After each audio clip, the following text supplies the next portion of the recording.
નમસ્કાર. ગુજરાતના તમામ ખેડૂત અને પશુપાલક મિત્રો માટે ખરેખર બહુ મોટા સમાચાર છે, જેની રાહ જોવાઈ રહી હતી. એ સરકારનું આઈ ખેડૂત પોર્ટલ, હા, એ ફરીથી ખુલી રહ્યું છે.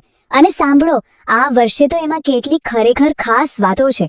તો ચાલો આપણે સાથે મળીને આખી જાહેરાતને એકદમ સરળ ભાષામાં સમજી લઈએ, જેથી એનો પૂરેપૂરો લાભ ઉઠાવી શકાય.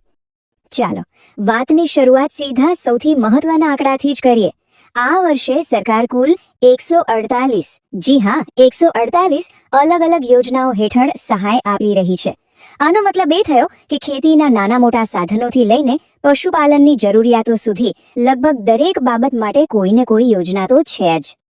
ઓકે, તો આ તારીખો ખાસ મગજમાં બેસાડી દેજો.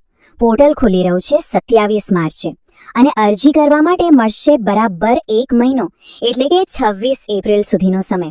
આ તારીખો વચ્ચે જ અરજી કરી દેવી ખૂબ જ જરૂરી છે, ભૂલતા નહીં. તો સૌથી પહેલા વાત કરીએ આ મહત્વપૂર્ણ જાહેરાતની. કૃષિ મંત્રી શ્રી જીતુભાઈ વાઘાણીએ જાહેરાત કરી છે કે વર્ષ 2026-27 માટે આઈ ખેડૂત પોર્ટલ ઓનલાઈન અરજીઓ માટે ખુલ્લું મુકાઈ રહ્યું છે, જેનો સીધો અર્થ એ છે કે હવે સરકારી યોજનાઓના લાભો સીધા જ ખેડૂતોના હાથમાં પહોંચશે. આ પોર્ટલ પાછળનો હેતુ એકદમ સ્પષ્ટ અને સીધો છે. સરકાર અને ખેડૂત વચ્ચેનું જે અંતર છે ને, એને ઓછું કરવું, જેથી કરીને રાજ્યનો કોઈ પણ ખેડૂત હોય કે પશુપાલક એ સરકારી યોજનાના લાભથી વંચિત ન રહી જાય. બસ આ પોર્ટલ એ જ વાતની ખાતરી કરવા માટેનું એક મોટું માધ્યમ છે. હવે એક સવાલ મનમાં જરૂર થાય કે ભાઈ, પોર્ટલ તો દર વર્ષે ખુલે છે, તો પછી આ વર્ષે એવું તો શું ખાસ છે? આ જાહેરાત ખેડૂતો માટે કેમ આટલી બધી સ્પેશિયલ છે? ચાલો એની પાછળનું મુખ્ય કારણ શું છે એ સમજીએ. જો આ વર્ષે જે થયું છે ને, એ એક રીતે ઐતિહાસિક છે.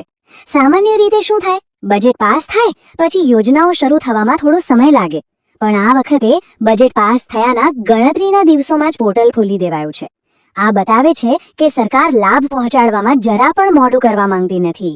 અને આ સ્પીડનો સીધો ફાયદો શું? હવે સહાય માટે મહિનો સુધી રાહ જોવાની નહીં. જેવી અરજીની ચકાસણી થઈ અને મંજૂર થઈ, તરત જ સહાયની રકમ ખાતામાં. મતલબ કે સીધો હિસાબ છે, પહેલા આવો પહેલા પામો. આનાથી આખી પ્રક્રિયા કેટલી ફાસ્ટ અને અસરકારક બની જાય, ખરું ને? ચાલો હવે સૌથી રસપ્રદ વાત પર આવીએ. કઈ કઈ યોજનાઓ ઉપલબ્ધ છે? પહેલી 148 યોજનાઓની જે આપણે વાત કરી, એમાં શું શું છે? આટલી બધી યોજનાઓમાંથી પોતાના કામની કઈ એ કેમનું જાણવું? ચાલો એને 3 મુખ્ય વિભાગોમાં વહેંચીને એકદમ સરળતાથી સમજીએ. અહીંયા આંકડાઓ પર એક નજર કરીએ તો આખી વાત સ્પષ્ટ થઈ જાય છે. કુલ 148 માંથી સૌથી મોટો હિસ્સો એટલે કે 94 યોજનાઓ સીધી બાગાયત ક્ષેત્ર માટે છે. એના પછી 42 યોજનાઓ ખેતીવાડી માટે અને 12 પશુપાલન માટે. આના પરથી એટલું તો ચોક્કસ કહી શકાય કે સરકાર બાગાયતી પાકોને ખાસ પ્રોત્સાહન આપી રહી છે. સૌથી પહેલા ખેતીવાડી ખાતાની વાત. અહીં તો આધુનિક ખેતી માટે જે કંઈ પણ જોઈએ એના પર સહાય છે. નવું ટ્રેક્ટર લેવું હોય, પાકની કાપણી માટે કમ્બાઈન હાર્વેસ્ટર જોઈતું હોય કે જમીન સમતળ કરવા માટે રોટાવેટર, બધું જ છે.